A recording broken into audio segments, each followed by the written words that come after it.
General Grievous, the feared cyborg leader of the droid army, is possibly one of the most iconic characters from the Star Wars prequel trilogy.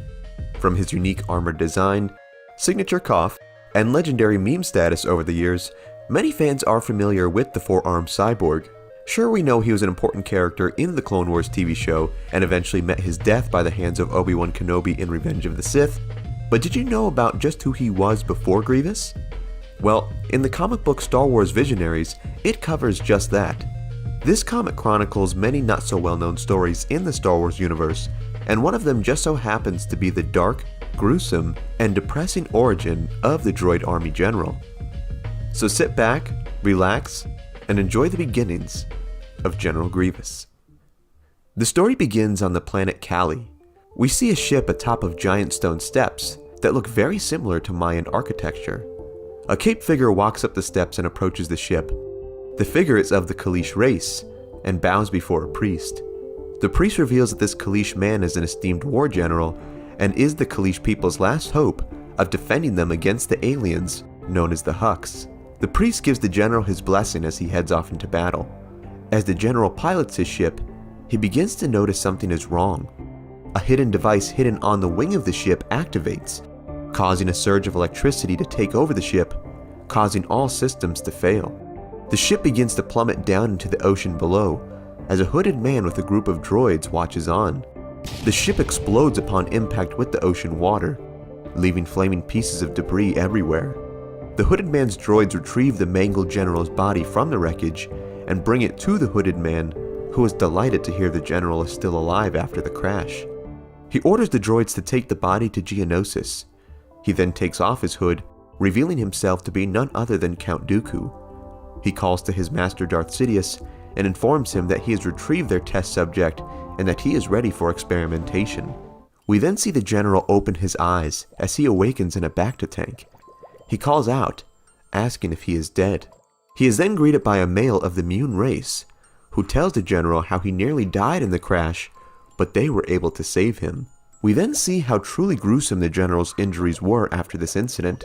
All that remains of him is a mangled, bandaged torso, his arms and legs having been destroyed in the explosion.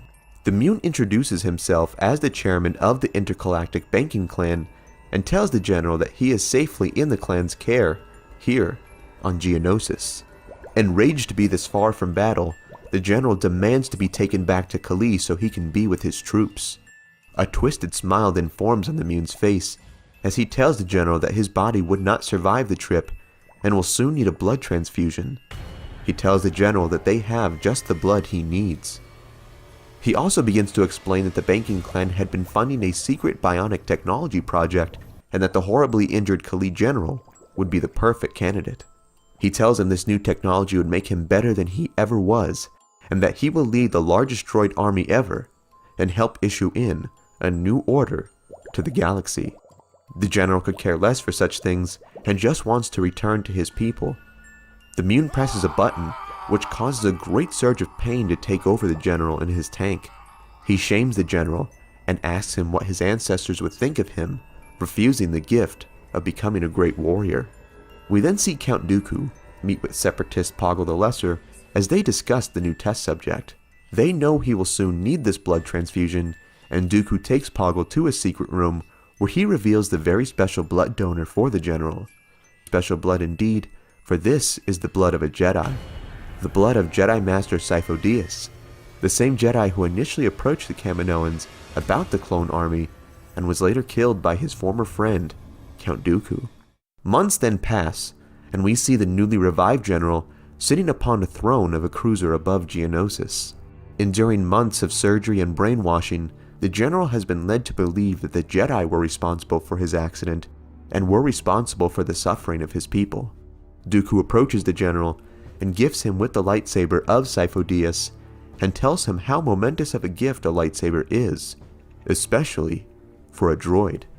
Dooku then gives the general a sinister smile and leaves the room. He contacts Darth Sidious once again and tells him how the experiment exceeded their expectations. Delighted, Sidious reveals that he can feel the pure hatred and rage inside the general, and that, combined with his powerful new armor and strategic military mind, will make him a formidable weapon of the Sith. We then cut back to the general. Fuming with rage after being called a droid by Dooku, leaps into the air and begins to effortlessly cut down the Magna Guard surrounding him. The guards, thinking the general may have malfunctioned, attempt to stop him, but they are brutally destroyed by the cyborg. Upon destroying the guards, the general looks out and yells that he is not a droid. He is something else. Something much deadlier. He is the weapon of the Sith. He is the commander of the droid army. He is General Grievous.